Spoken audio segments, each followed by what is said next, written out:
দর্শক, ইরামনির আপডেট নিয়ে আবারও হাজির হয়ে গেলাম আপনাদের মাঝে। আপনারা এর আগে জানতে পেরেছিলেন মাত্র 7 দিনের আলটিমেটামে দেখেন ওর বাবা কিন্তু ওকে ফেলে চলে গেছে, কিন্তু গর্ভধারিণী মা সে কিন্তু কোথাও যেতে পারবে না সন্তানটাকে। আসসালামু আলাইকুম, আমি আপনাদের কাছে দেখাবো অবশেষে ইরামনির পরিচয় পাওয়া গেছে, যা আপনারা জানলে অবাক হয়ে যাবেন। তো আজকের এই ভিডিওটি অত্যন্ত গুরুত্বপূর্ণ, তো আমি আশা করব যে আপনারা সম্পূর্ণ ভিডিওটি দেখবেন, আর এই সম্পূর্ণ ভিডিওটি দেখলেই বিস্তারিত জানতে পারবেন। আর এই ভিডিওটি দেখানোর আগে আপনাদের কাছে আমার ছোট্ট একটি রিকোয়েস্ট, আপনারা যদি আমার চ্যানেলে নতুন হয়ে থাকেন তাহলে নিত্যনতুন আপডেট নিউজ সবার আগে পেতে আমার এই চ্যানেলটি সাবস্ক্রাইব করে আমার সাথেই থাকুন। আর এখন চলুন কথা না বাড়িয়ে আমরা ভিডিওটি দেখে আসি। দর্শক, ইরামনির আপডেট নিয়ে আবারও হাজির হয়ে গেলাম আপনাদের মাঝে। আপনারা এর আগে জানতে পেরেছিলেন মাত্র 7 দিনের আলটিমেটামে ইরামনির মাকে ঘর ছাড়তে হয়েছিল। তার সর্বশেষ ঠিকানা কি এখন তাহলে রাস্তায়? কতটুকু নিরাপদে আছে এই ফুটফুটে কন্যা সন্তানকে নিয়ে সব আপডেট তুলে ধরবো আপনাদের মাঝে। আচ্ছা, এখন কি আপনি ঘর থেকে বের হয়ে কি রাস্তায় ঘুরছেন? হ্যাঁ, না রাস্তায় ঘুরতেছি, কারণ আমার থাকার মতো জায়গা এখন আমি করতে পারি নাই, রাস্তায় আছে। এখন রেল স্টেশনে গেলে আমি দেখি যে এদিকে যদি পাই বাসা খুঁজতেছি, এদিকে থাকলে তো আমার একটু ভালো হয়। যদি মাইয়াকে নিয়ে একটা চাকরি বাকরি করতে পারি করলাম, এই জন্য এদিকেও আসছি। ওইদিকে তো যেহেতু বাসা পাচ্ছি না, নিরাপত্তা আমার বেশি না, কারণ এর মধ্যে আমি রিস্কটাই বেশি আছে। এখন যেহেতু রাস্তায় আছি সেহেতু আমার রিস্ক বেশি। কিন্তু ওই বললাম বাচ্চাটা মানে যে রাস্তায় বের করে বললে তাহলে সবাই বাইরে হয়েছে বলছে, সে বলছে বলে মানে ছবি তোলার জন্য আগ্রহ করে, মানে ওর সাথে ছবি তোলার। বাসা যদি না পাই তাহলে আমি দেশে চলে যাবো, কারণ আমার তো বাচ্চাটাকে বাঁচাতে হবে। যে কোনো এক পর্যায়ে তো এই বাচ্চাটা আমার বাঁচাতে হবে। না পারলে যদি বাসা না পাই খুঁজে, তাহলে আমি দেশে চলে যাবো। কেউ যদি আমাকে বাসার খরচ দেয়, আমার বাচ্চার সহযোগিতা করার সুযোগ দেয়, আমি সেটা গ্রহণ করবো। আমার বাচ্চার জন্য ভালো, আমার জন্য ভালো, এটা আমি তার ধন্যবাদ জানাবো। আমাকে সাথে এই ছবিটা পোস্ট করতে ওনারা ভাবছে, বাড়ির ভাবছে আমিও রিক্সে করে দেবো। এই জন্য মানে উনি যদি চাচ্ছে না যে একটা মানে আলাদা একটা বিপদগ্রস্ত উনি হয়, এই জন্য হয়তো উনি আমাকে না করে দিছে। অতদিন থাকবো না, দেখেন আল্লাহ কি লেগছে। তারপরে খুঁজতেছি, বাসা না পারলে আমি দেশে চলে যাবো। হ্যাঁ, একটু ভালোভাবে চলতে পারবে। যারা ভিডিও বানাচ্ছে তারা মনে করে দিচ্ছে আমাকে, কেউ দিচ্ছে 1000, কেউ দিচ্ছে 500, এমন দিচ্ছে। কিন্তু তারা তো লাখ লাখ টাকা ইনকাম করতেছে, তারা 500 1000 আমাকে দিয়ে মানে করতেছে। আমি চাচ্ছিলাম যে তারা ভিডিও বানাক আর লাখ টাকা কামাই করুক, কিন্তু আমারও তো একটা আমি যে একটা বিপদগ্রস্ত, এটা তো ওরা দেখা আমার দেখুক। ওরাও নেই, আমি তো বলি না যে ওরা কামাই করছে, ওরা বাঞ্জা একা করবো, আমার সব দিয়ে দাও, এটা তো বলি নাই।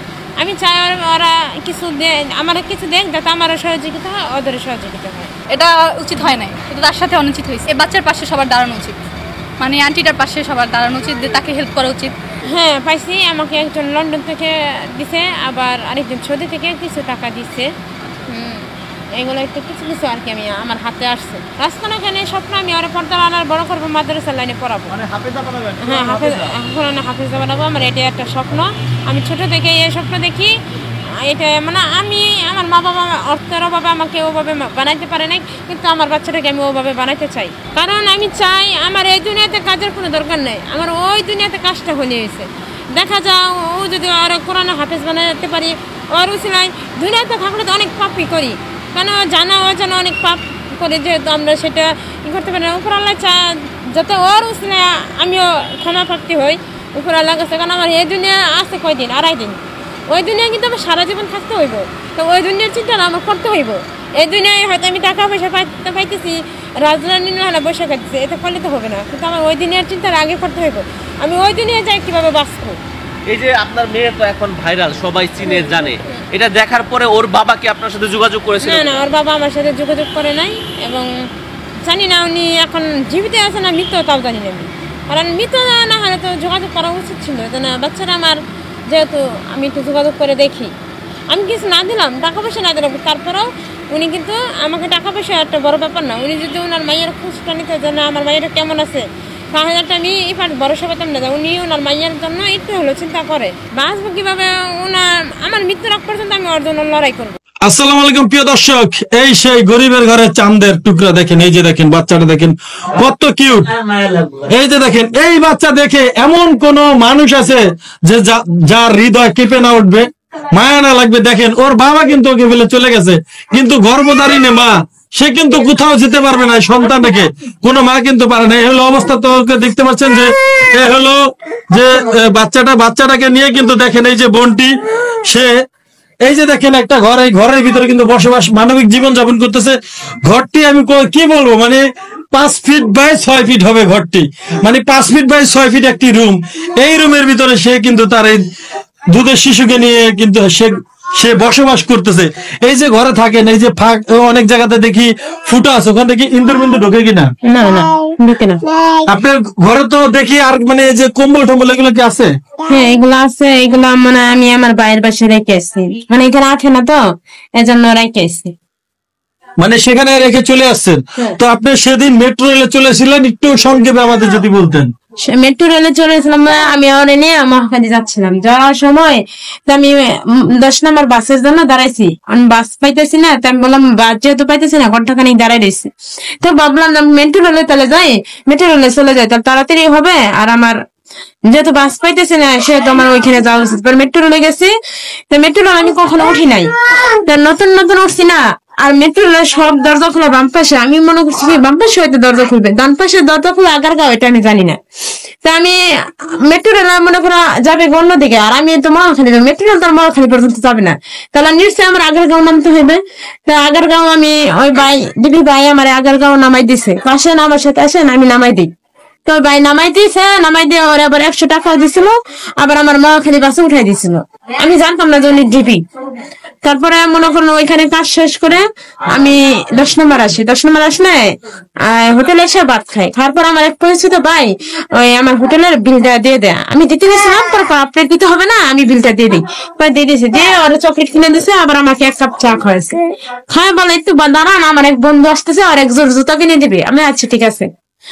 দেখি ওই মেট্রো রেলের ভাইটা, তোমাকে ভাই আপনি এখানে আপনার বাসায় বলে ভাড়া নিয়ে গঞ্জাম চলতেছে, তো চলেন আপনার বাসায় যাই, ভাড়াটা আমি মীমাংসা করে দিই। প্রায় সে আমার ম্যানেজারের সাথে কথা বলছে, কথা বলার পরে বলতেছে আপনার এনআইডি কার্ড কোথায়? আমি বলছি আমার বাইরের বাসা। চলেন আপনার বাইরের বাসা। আমার বাইরের বাসা নিয়ে গেছে, আমি এনআইডি কার্ড দেখাচ্ছি। তারপরে ওই বাইরে বললাম ভাই দেখেন আমার এই বাচ্চাটা নিয়ে অনেক কমেন্টস করে বলে আমি এ বাচ্চা নাকি চুরি করে আনছে, এ বাচ্চার এই দেখেন আমার টিকার কার্ড আছে, আমার বাচ্চার আমার ডকুমেন্ট আছে। আমার যদি ওরকম মনে হয়তো তাহলে তো আমি ভাইকে এই কথাটা বলতাম না। যদি আমার না হয়তো আমি হারে টিকার কার্ড দেখাইছি, এনআইডি কার্ড দেখাইছি, দেখানোর পরে উনি নিশ্চিত হয়েছে যে বাচ্চাটা আমার। তারপরে আমি যেখানে কাজ করি ওই মহিলা আবার হ্যাঁ যে ফেসবুকে ছবিটা ছাড়ছে এটা আমি জানি না। এই ছবিটা ভাইয়া উনি ডিবি ফোন দিছে, পরে ডিবি ওনার সাথে কথা বলছে, বরাবর নিশ্চিত হয়েছে যে বাচ্চাটা আমার। নিশ্চিত হওয়ার পরে উনি এক পর্যায়ে পর আবার ম্যানেজারে ফোন দিয়েছে, বলছে বিকাশে আপনার টাকাটা আমি বিকাশে পাঠাই দেবো। এই কথা বলার পরে তখন উনি এক পর্যায়ে বলছিল যে আমি ডিবির লোক, এই আমি তারে চিনলাম যে সে ডিবির লোক। তো মূলত ঘটনাটা এইভাবে ঘটেছে, এই তো। তো এখন এই যে ঘরে আছেন, এই ঘর ভাড়া 2000 টাকা, তো আপনি কি এখানে রান্না বান্না করেন? হ্যাঁ একটু রান্না বান্না করি, যেহেতু বাচ্চা আছে আমার একটু রান্না বান্না করতে হয়। অনেক সময় দেখা যায়। কি করতেছেন, কিভাবে সংসার চলতেছে? এখন আমি ওই কাজ কামই করতেছি। কি কাজ কাম করেন? বাসায়। মানে বাসায় কাজ করেন এখনো? হ্যাঁ বাসায় কাজ করতেছি। এছাড়া কি করেন? মানুষজনকে বাচ্চা নিয়ে অনেক সময় টাকা তোলে, এরকম কিছু? না ভাই ওরকম কিছুই করেন না। মানে ঘটনা হচ্ছে দর্শক শ্রোতা অনেকেই কিন্তু বাচ্চা নিয়ে রাস্তাঘাটে কিন্তু টাকা তোলে, কিন্তু এই মাটা দেখেন তার এই দুধের সন্তানকে নিয়ে কিন্তু সে কষ্ট করে, তারপরে কিন্তু বিভিন্ন মানুষের পরের বাসায় কাজ করে কিন্তু তার সন্তানকে কিন্তু খাওয়াচ্ছে। তো আসলে আপনার সন্তান নিয়ে আপনার স্বপ্নটা কি বলুন তো? ইচ্ছে আমার সন্তান নিয়ে আমার স্বপ্ন, আমি এই বাচ্চাটাকে আমি পর্দাশীল ভাবে বড় করতে চাই। আমি চাই যে আমার বাচ্চারা পর্দাশীল ভাবে বড় হোক। আমি চাই যে এই বাচ্চারা বড় হয়ে যাতে সমাজেরটা করতে পারে, দাঁড়াতে পারে, সমাজে এমন ভাবে দাঁড়াক যাতে সমাজের মানুষের উপকার করতে পারে। মানে লেখাপড়া করাবে? হ্যাঁ লেখাপড়া করাবো আমি, তারা মানে পর্দাশীল ভাবে লেখাপড়াটা করাতে চাই। পদ্মাশীল করতে গেলে তো মাদ্রাসায় পড়াতে হবে। হ্যাঁ মাদ্রাসায় আমি দিতে চাইতেছি ওনাকে, ওকে আমি মাদ্রাসায় রাখতে চাইতেছি, যে মাদ্রাসায় দিয়ে আমি ওরে ওইভাবে করতে চাই। তো আপনার বাচ্চার এখন বয়স কতটা? এটা 2 মাস বাকি আছে, 2 বছর। মানে 2 মাস বাকি আছে, 2 বছর আর মাত্র, মানে 2 বছর গেলে 4 বছর হলে মাদ্রাসা দিতে পারবে। তো আমাদের এই ভিডিও দেখে অনেক মাদ্রাসা আছে, এমন এমন ভালো ভালো মাদ্রাসা যেখানে আপনার বাচ্চাকে হয়তো ফ্রিও পড়াতে পারে। এমন হলে তো আমার জন্য ভালো হয়, কারণ আমি চাই আমি পর্দাশীল ভাবে, শুনেন আমার এই দুনিয়াতে আমার কিছুর জন্য চিন্তা নাই, আমি চাই আমার মেয়েকে যদি আমি একটু পর্দাশীল ভাবে বড় করে থেকে যেতে পারি, ভবিষ্যতে মনে করো আমি মারা গেল এটা আমার কাজে লাগবে, যে না অমুকের মাইয়া পর্দাশীল ভাবে বড় করছে, আমাকে এইটা করছে, আমি এই পুরি কিছু চাই না, আমার ওই পুরি তো আপনি স্বামী এর ভিতরে কি কোনো ধরনের যোগাযোগ করছে কিনা এই বাচ্চারা সহ আপনি ভাইরাল হওয়ার পর? না না, এর আগেও যোগাযোগ করে নাই এবং এরপরও কোনো যোগাযোগ করে নাই। মানে এইভাবে করে আপনি আছেন কষ্ট করে, কষ্ট করে সন্তান মানুষ করতেছেন।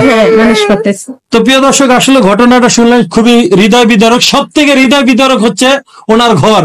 মানে এই গরমের ভিতরে একটা মানুষ তার এত সুন্দর ফুটফুটে সন্তান নিয়ে কিন্তু সে আছে।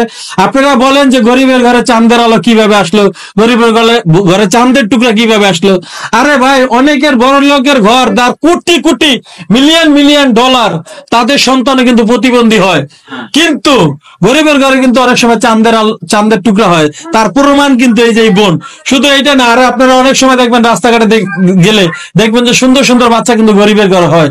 তো সে কিন্তু অনেক কষ্ট করে তার সন্তানকে চাচ্ছে সামনের দিনগুলো ভালোভাবে মানুষ করে, মানুষের মতো মানুষ করতে চাচ্ছে। তার স্বামী ছিল, স্বামীও কিন্তু আজকে তাকে ফেলে কিন্তু চলে গেছে। তো আপনারা যারা আছেন, আপনাদের সবার কাছে অনুরোধ করবো, হয়তো আপনাদেরও সন্তান আছে, আপনারাও কারো না কারো বাবা, তো আপনারা যে যতটুকু পারেন এই সন্তানকে দেখে যদি আপনাদের মায়া লাগে, প্লিজ আপনারা এই বোনটির পাশে আপনারা দাঁড়াবেন। অর্থ দিয়ে পারেন, সহযোগিতা দিয়ে পারেন, যেভাবে পারেন আপনারা যেখান থেকে দেখছেন আপনারা একটু সহায়তা করবেন। তো আপনি আসলে কেউ যদি আপনাকে খুঁজতে আসে, আপনাকে কোথায় পাবে? আমাকে সবুজ বাংলা নালে এই বাসে পাবে, নালে সবুজ বাংলা যাই বললে হবে যে খালেদার বাইকুনটা, খালেদা বাইকুন জায়গা, নালে আমার মাইয়া ভাইও কেনা থাকে। হ্যাঁ, আমার চাচাতো ভাই থাকে। তো আসলে এখানে আসলে সবুজ বাংলা রোড, মিরপুর 11 5 নম্বর রোড, সবুজ বাংলা। যদি আপনারা এখানে আসেন তাহলে এই বোনটিকে পাবেন। আপনারা যদি আর্থিক ভাবে সহায়তা করতে চান সেটাও করতে পারবেন। যদি তারা একটা রুমও দিতে চান, অনেকে যদি দিতে চান, আপনার মায়া লাগে যে না আমার তো আছে, আমি তো বড় লোক, আমার একটা বিল্ডিং আছে, সেখানে একটা রুম ফাঁকা আছে, আমি দিতে পারি তাকে থাকার জন্য, তাহলে তার যে গার্জিয়ান আছে গার্জিয়ান সহায়তা থাকবে। না হলে আপনারা যদি তাকে কোনোভাবে কিছু দিতে চান অবশ্যই তার সঙ্গে যোগাযোগ করতে পারবেন। আমরা ঠিকানা দিয়ে দিলাম। তো যে যেখান থেকে দেখছেন সম্পূর্ণ ঘটনা আপনারা জানতে পারলেন যে আসলে এই বাচ্চাটা কিন্তু তার কাছে টিকা কার্ড এবং তার আইডি কার্ড সবকিছু কিন্তু তার কাছে আছে। তো আপনারা যে যেখান থেকে দেখছেন ভিডিওটি সবাই শেয়ার করে দেবেন। সবাই ভালো থাকবেন, সুস্থ থাকবেন, আল্লাহ হাফিজ। যাচাই করবে বাচ্চাটি কি আসলে সত্যি কি মা আমি কিনা, এটা সত্যি না যাচাই করে। হ্যাঁ, ফেসবুকের ছবিটা ছাইরা আমাকে এমন বিপদে ফেলাইছে, মনে করেন আমি যেভাবে মাইয়াটি মেঘাস করে খায়, আমি সেলেস বানাও বন্ধ করে দিছে। আমি না মনে মনে চাচ্ছিলাম যে এই বাচ্চাটার সাথে যদি আমার দেখা হয়, আমি শুটিং থেকে আসছি, না আমার সাথে সাথে দেখলাম যে আপনি। আজ বেশ কয়েকটা দিন ইরামণি সামাজিক যোগাযোগ মাধ্যমে শুধু আমরা ইরামণি দেখতে পাচ্ছি। গত 29শে জুন সামাজিক যোগাযোগ মাধ্যমে একটি ছবি পোস্ট করা ছিল। সেই ছবিতে উল্লেখ ছিল কাজের বুয়ার কাছে এত সুন্দর রাজকন্যা আসে কি করে। তা এই বিষয়টি নিয়ে সামাজিক যোগাযোগ মাধ্যমে একটু তুলপাড় চলছিল। ইরামণির মা ইরামণিকে আগারগাঁও স্টেশনে নিয়ে আসলো। এখানে আনার পরে রীতিমতো মানুষজন হুমড়ি খেয়ে পড়েছে ইরামণিকে এক নজর দেখার জন্য। অনেকে আবার ইরামণির সঙ্গে একটি ছবি তোলার জন্য রীতিমতো বিভিন্ন ধরনের মোবাইল এবং দেখতে পাচ্ছেন সবাই কোলে নিয়ে ছবি তোলার জন্য ব্যস্ত হয়ে পড়েছে। আমরা সেদিনকার ঘটনাটা ইরামণির মায়ের কাছে যখন জিজ্ঞাসা করলাম সেদিনকার আসলে কি হয়েছিল, ইরামণির মা আমাকে বলছিল একটা কাজের সন্ধানে যাচ্ছিলাম মেয়েকে যাতে দুমুঠো ভালোভাবে খাওয়াতে পারি। সেখান থেকে কেউ একজন ছবিটি পোস্ট করে সামাজিক যোগাযোগ মাধ্যমে ছড়িয়ে দিয়েছেন। সেখান থেকে ইরামণির মা বিভ্রান্ততে পড়ছেন, নিরাপত্তাহীনে ভুগছেন ইরামণির মা। চলুন আমরা একটু কথা বলতে চাই ইরামণির মায়ের সঙ্গে, আর ইরামণির প্রকৃত বাবার আসলে কি ঘটনা ঘটেছে। এখন বিষয়টা হচ্ছে এই যে ইরামণি আপনার সঙ্গে কিন্তু ভালো মানিয়ে ভিডিও করতেছি, অসুবিধা আমি কিন্তু অ্যাক্ট্রেস ভিডিও, অসুবিধা নাই। ছবি তুলবেন মানে সামাজিক যোগাযোগ মাধ্যমে ছেড়ে দিবেন, ইটস ওকে। কিন্তু আপনার সাথে ওকে ভালো বানিয়েছে।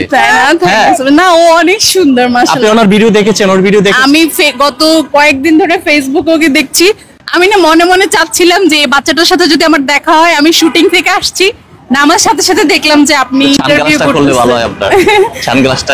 এটা তো রাখ। আচ্ছা, তো আমি মানে মনে মনে চাচ্ছিলাম বাচ্চাটাকে যদি আমি একটু কোলে নিতে পারতাম, একটু দেখতাম, বাচ্চাটা এত কিউট। এখন আমি আসলাম এখানে, নামলাম মেট্রো থেকে, তখন বাম পাশে ওকে দেখে আমি এখানে আধা ঘন্টা ওয়েট করলাম যে ওকে একটু কোলে নিব। আচ্ছা আচ্ছা আচ্ছা, মাশাআল্লাহ অনেক কিউট, দেখে অনেক কিউট না? হ্যাঁ আচ্ছা, নিয়ে হ্যাঁ ছোট্ট করে না ডিবি ডিবি